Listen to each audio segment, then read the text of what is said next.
she'll never notice what we took." That was the sentence that shattered 40 years of motherhood in a single breath.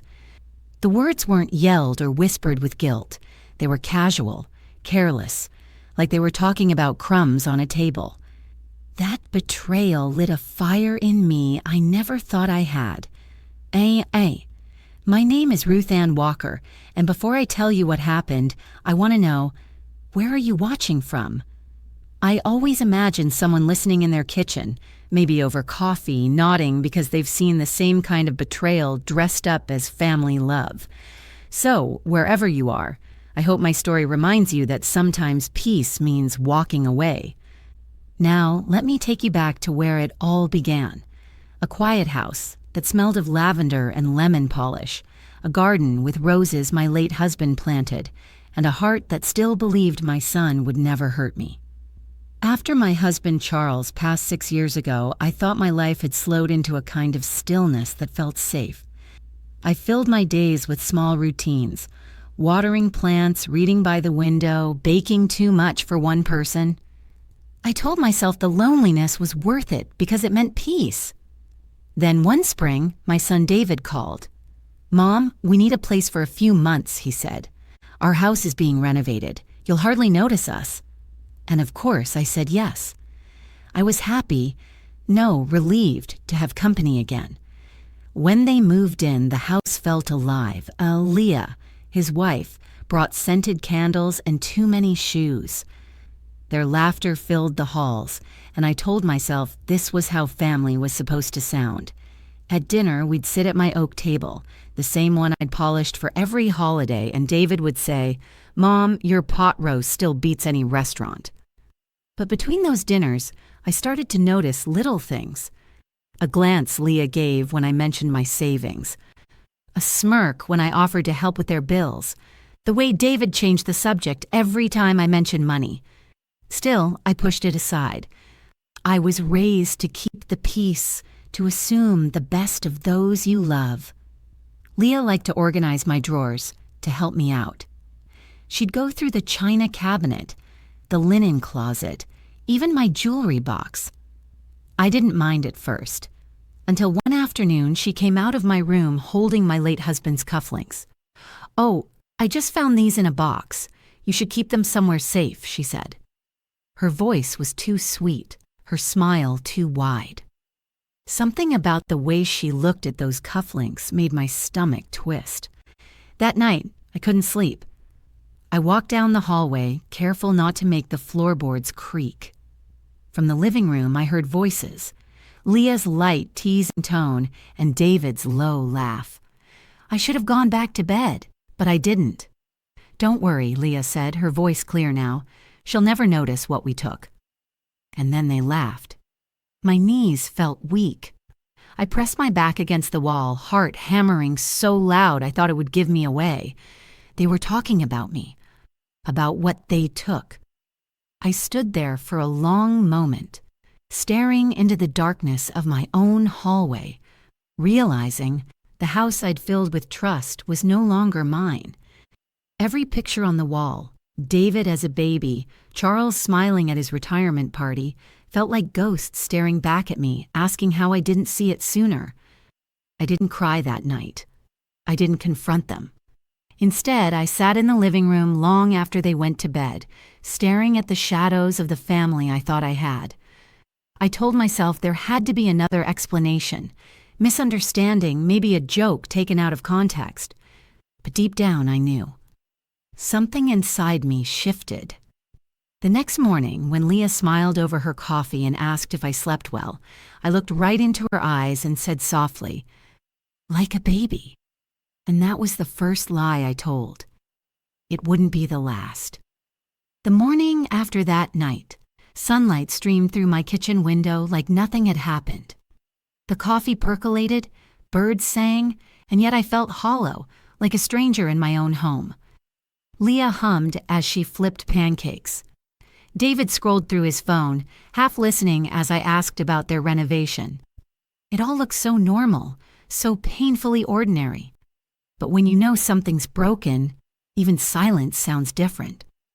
I kept watching her hands, how easily they moved through my drawers, how casually she wore my apron. Every small gesture felt like a quiet invasion. After breakfast, when they left for errands, I finally allowed myself to look. I started in the places that meant something to me. The jewelry box Charles had bought me on our 25th anniversary. It was light when I lifted it, too light. Inside, the velvet was bare where his gold watch used to rest. The pearl earrings my mother had left me, gone. My throat tightened. I checked my dresser drawers. The little silver locket that held Charles's photo was missing too. For a moment, I couldn't breathe. I sank onto the bed, my hands trembling in my lap. It wasn't just jewelry. It was memory. It was my life, piece by piece, disappearing while I cooked them dinner and smiled at their jokes. I told myself I could be wrong. Maybe I'd misplaced them. Maybe Leah had moved them when she organized. I searched every corner, every box, hoping to find what I'd lost and prove my own doubts wrong. But all I found was silence. That evening, I brought it up gently over dinner. "Leah, sweetheart," I said, forcing a smile, "do you remember where you put Charles's watch? I can't seem to find it." She looked up from her plate, her face perfectly calm. "Oh, I don't remember touching it. Maybe you left it somewhere." Then she laughed, light and airy. "You do forget things sometimes." David chuckled, almost on cue. "Mom, you probably misplaced it. You've been tired lately." That stung more than I expected. Not because of the words, but the way he said them. So confidently, as if the thought of me losing my mind was easier to believe than them losing their morals. I nodded slowly. "Yes, maybe you're right," I whispered. But in my chest, something burned. I washed the dishes alone that night. The water was hot, and I let it scald my hands just to feel something real. Behind me, I could hear them laughing in the living room, the sound carrying through the house like a cruel reminder that I was being erased from my own story. Later, as I sat in my room, I saw my tablet blinking on the nightstand, an alert from my security system. Months ago, after a break-in scare in the neighborhood, Charles's friend had installed cameras around the house and a few discreet ones inside, just in case. I'd never told anyone about them. They weren't obvious, hidden in air vents and picture frames. I stared at that blinking notification for a long time. My heart was racing, but my hands were steady when I picked up the tablet. The living room feed opened first, empty, quiet. Then I scrolled back a few days. At 2:43 p.m., the screen flickered, showing Leah entering my bedroom with an empty tote bag.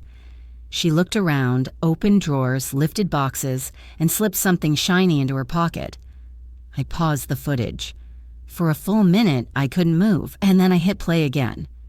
She opened my jewelry box, picked through it with careful fingers, and laughed into her phone camera. A text alert flashed across the corner of the screen from her own phone. "Don't worry, she'll never notice." That line again. My body went cold. It wasn't a misunderstanding. It wasn't a joke. It was theft, and worse. It was betrayal from the two people I'd loved most. I didn't cry. Not yet. But my hands gripped that tablet until my knuckles turned white. In that moment, I knew something had shifted forever. The woman who'd always believed in forgiveness now believed in evidence. I turned off the tablet, slipped it under my pillow, and stared at the ceiling until sunrise. The decision had already started forming in my mind. I would not confront them in anger. I would not beg for the truth. I would prove it. And then I would make them feel what they made me feel, not through rage, but through silence.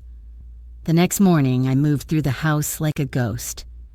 David greeted me with his usual half smile, kissed my cheek, and said, "We'll be out most of the day, Mom. Leah wants to check furniture stores."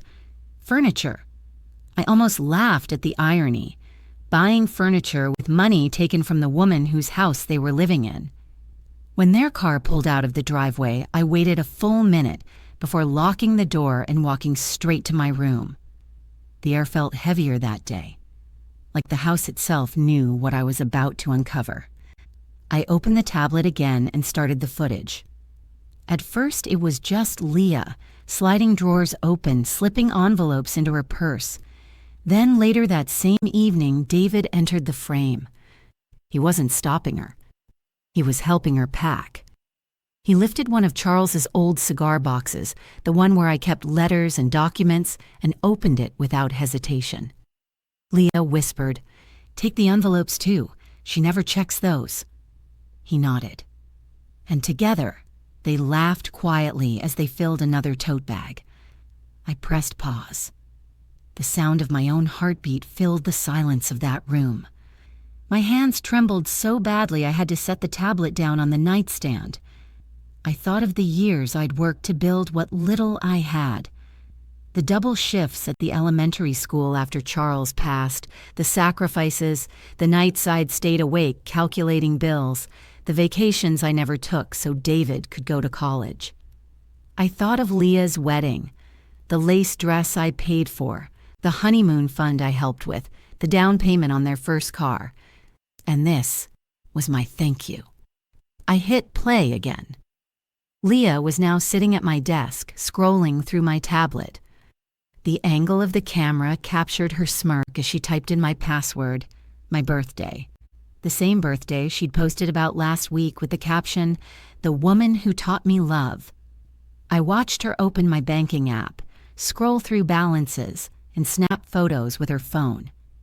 That was the moment the betrayal stopped feeling like heartbreak and started feeling like strategy. I wasn't dealing with impulsive greed. I was dealing with people who planned to bleed me quietly. My stomach turned as I kept watching. There were timestamps for 3 nights in a row, Leah returning, checking drawers, taking more. Sometimes David watched from the hallway, his silhouette motionless. Other times he held open the tote while she emptied my belongings. At 1:07 a.m. on the 4th night, Leah turned toward the camera, almost as if she sensed it, and smiled. That smile chilled me to my bones. I paused the footage and walked to the mirror. For a long moment, I stared at my own reflection. The woman looking back at me wasn't weak. She was tired, yes, but there was something new in her eyes. Something hard.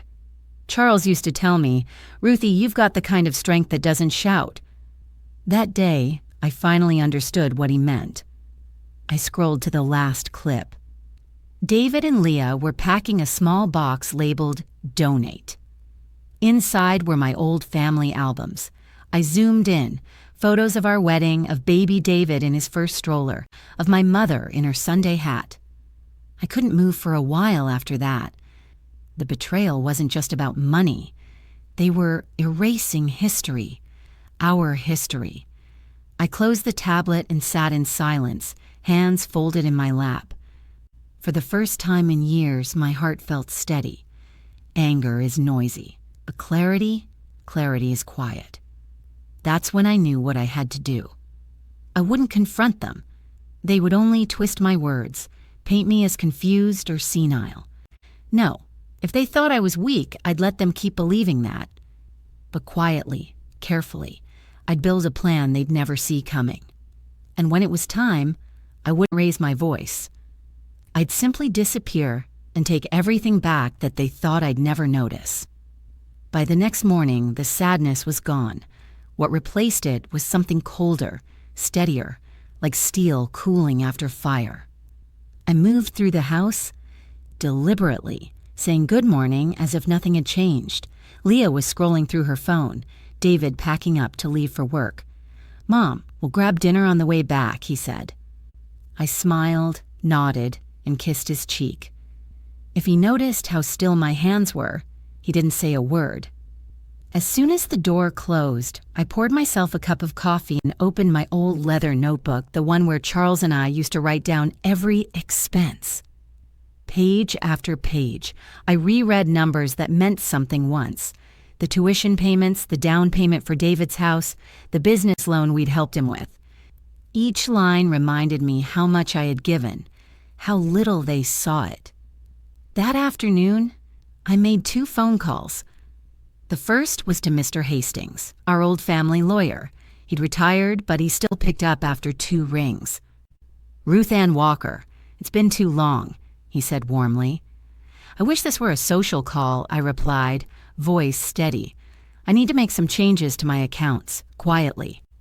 There was a pause the kind lawyers use when they understand more than you're saying. "Of course. Come by after lunch. We'll handle it discreetly." The second call was to Marla, my bank manager. She'd known me since the days Charles and I had joint accounts. "Mrs. Walker," she said gently, "what's wrong?" "I'd like to move my savings to a new private account," I said, "under a name that won't show on Family Access. And I'd like all linked cards for David and Leah deactivated." Another pause. Then, "Understood." I could hear her typing, the sound sharp and final. "Done," she said. "You've still got your smile, I hope." I laughed softly. "Not yet, but I'm working on it." When David and Leah came home that night, I was baking cornbread. The smell filled the kitchen. Leah came in, kissed my cheek, and said, "You're spoiling us again." I turned to her, eyes calm. That's what mothers do. It was almost easy to play my part now, the soft-spoken woman they thought they could outsmart. Over the next few days, I prepared, slowly, carefully. I went to the bank to withdraw a portion of my funds in cash, not enough to alarm anyone, but enough for a new beginning.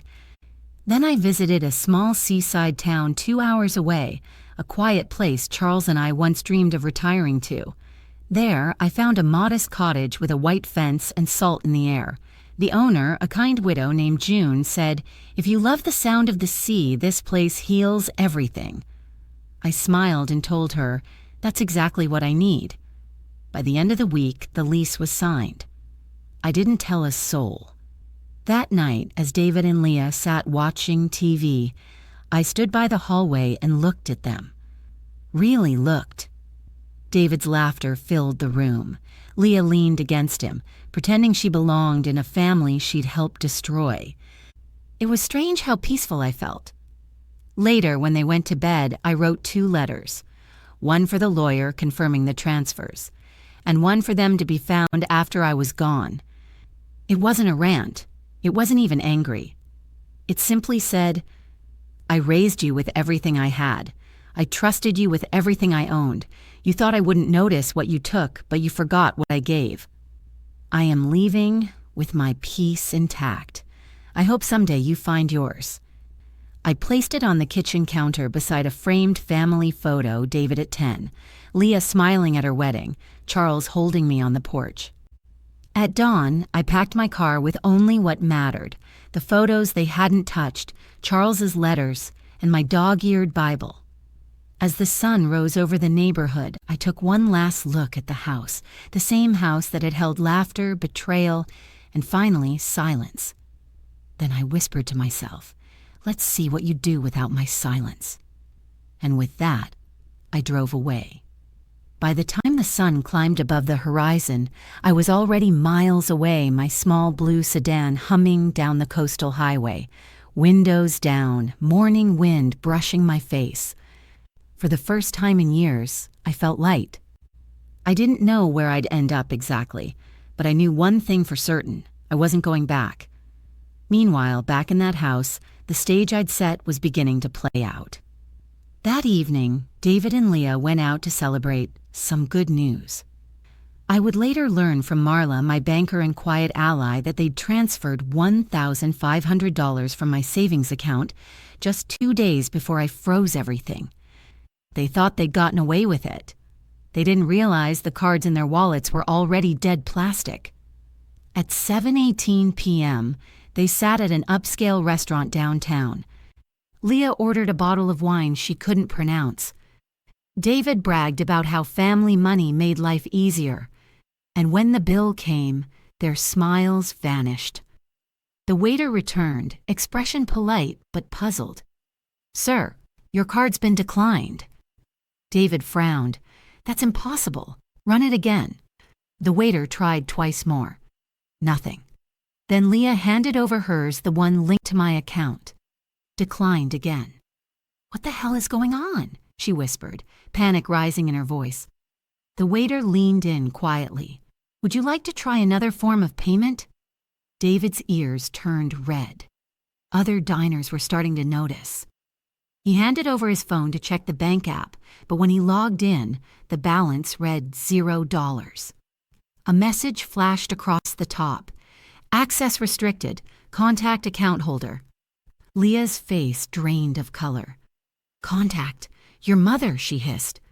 David stared at the screen, jaw tight. She wouldn't, but she would. And she did. They left the restaurant humiliated, leaving their IDs as collateral until they could return with cash. I could almost imagine Leah's heels clicking furiously on the pavement, David fumbling to call my number. When my phone lit up with his name, I didn't answer. Then came Leah's call, then another. Dozens of messages followed, some frantic, some apologetic, some cruel. Mom, please, what's happening? We need to talk. You can't do this to your own family. You're being manipulated by someone. By midnight, they were pounding on my front door. Or rather, what used to be my front door. Because by then, the locks had been changed. I'd left only 2 things behind for them to find. The letter and the photo. When David walked into that kitchen, still shouting my name, he found the note lying beside the picture frame. I imagine his hand trembling when he unfolded it. Leah, standing behind him, probably reading over his shoulder, her face paling with every word. You took what wasn't yours and called it love. You lied and called it family. Now you'll have to live with what you've done the same way I lived with believing you wouldn't. I hope you find a way to forgive yourselves because I already have, by leaving. Next to it, the photo. David as a child, missing his front tooth, hugging me around the neck, and written across the glass in neat cursive. You took more than money. That was all. Marla called me the next morning. You did it, she said softly. They came in, yelling at the tellers, demanding explanations. I told them everything was under review and referred them to legal. I smiled faintly into the phone. Thank you, Marla. That'll do. When I hung up, I stood on the porch of my new cottage, watching seagulls trace the sky. For years, I'd lived believing peace came from keeping people close. But that morning, with the ocean air against my skin, I learned peace sometimes comes from closing the door yourself. And somewhere, miles away, my son was finally realizing what silence costs. The sea became my clock. Days began with the hush of waves, ended with the soft hum of the tide against the rocks. In those first few mornings by the coast, I learned how to breathe again. The cottage was small but perfect 1-bedroom, a narrow kitchen that smelled of salt and lemon, and a porch that faced the endless blue. I bought secondhand furniture from a shop down the street, each piece with its own history but none of my pain. For the first time in decades, the silence around me wasn't heavy, it was healing. I'd sit outside every evening with a mug of tea, listening to seagulls, watching the light stretch across the horizon. Sometimes I'd talk to Charles as if he were still beside me. You'd laugh if you saw how peaceful I am now, I'd say. It only took me 70 years to choose myself. I found work at the local library, just part-time sorting books, recommending stories to children. They didn't know my past, and I didn't offer it. I was just Miss Ruth Ann, the quiet woman who loved stories about strong women who lost everything and started again. Weeks passed before the first letter came. The envelope had no return address, but I knew David's handwriting anywhere tall, rushed, and uneven. I sat on the porch, the waves steady beneath the sound of paper tearing open. Mom, I don't know where you went, but I'm sorry. Leah's gone. She left after everything fell apart. I lost my job, the house, almost everything.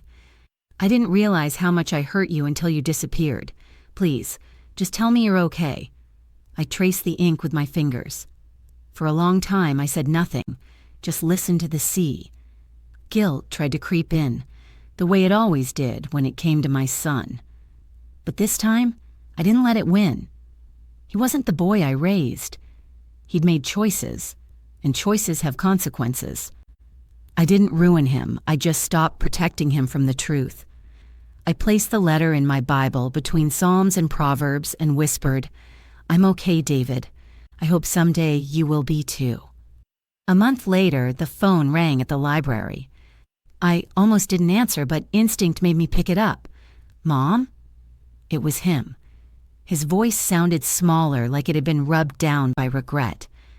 "David," I said quietly. There was a pause, the kind that carries every unsaid word between two people who used to love each other without question. I needed to hear your voice," he said. "I'm sorry, I really am. I don't know what came over us. We were stupid, greedy. Leah's gone and I—" His voice cracked. "I lost everything, Mom. Can I see you? Please."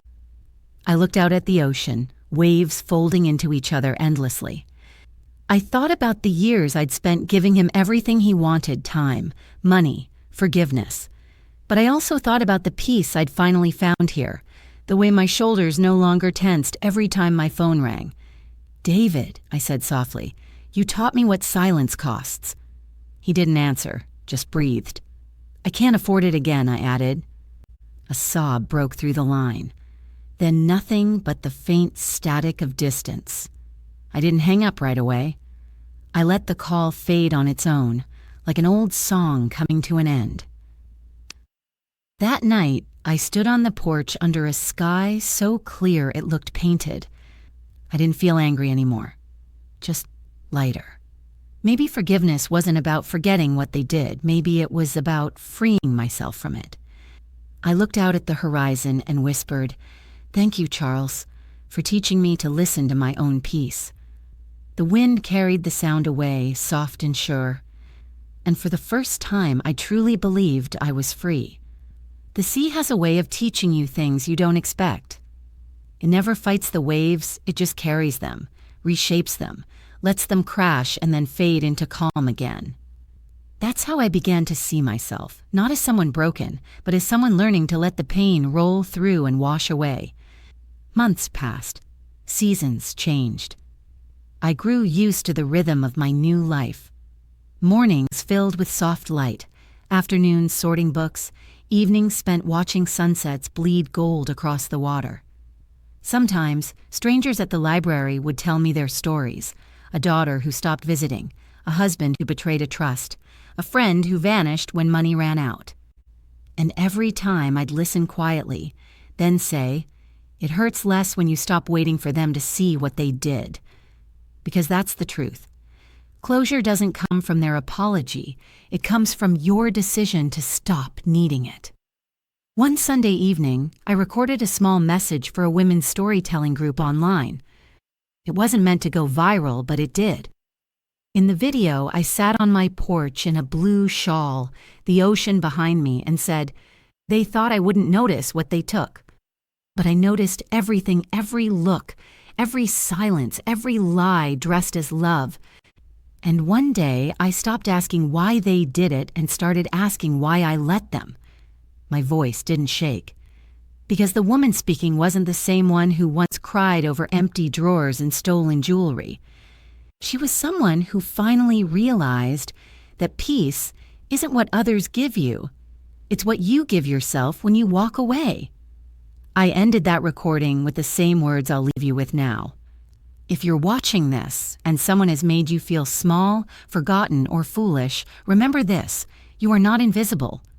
You are not weak for loving, but you are powerful for surviving. That video found people, thousands of them. Messages poured in from women and men of every age, every corner of the world. Some wrote, "I'm packing my things tonight." Others said, "You gave me courage." One woman simply wrote, "I didn't know I was allowed to leave." And maybe that's why I told my story, not for revenge, but for freedom. Because leaving wasn't about punishing my son. It was about saving what was left of me. Sometimes, when the night is quiet, I still think about David. I imagine him older now, sitting alone, maybe staring at the same kind of sky I do. I hope he's found peace. I don't wish him harm, that's not what healing looks like. But I hope he remembers the day he learned that a mother's silence isn't always forgiveness. Sometimes it's the sound of her letting go. A few days ago, I went down to the beach just before sunset. The sky was painted in rose and copper, the air thick with salt and memory. I slipped Charles's ring off my necklace and held it against the wind. For the first time, it didn't hurt to let it go. I buried it in the sand, right where the tide would touch it but never carry it away. Then I whispered, "This chapter is done." And as the waves crept closer, I realized something I wish I'd known long ago. Peace doesn't mean the storm never came. It means it no longer owns you. Now, as I end this story, I'll ask again, where are you watching from? Wherever you are, I hope you remember that your silence has power, your love has worth, and your boundaries are sacred. Because they thought I'd never notice what they took. But I noticed everything. And in the end, what I took back was myself.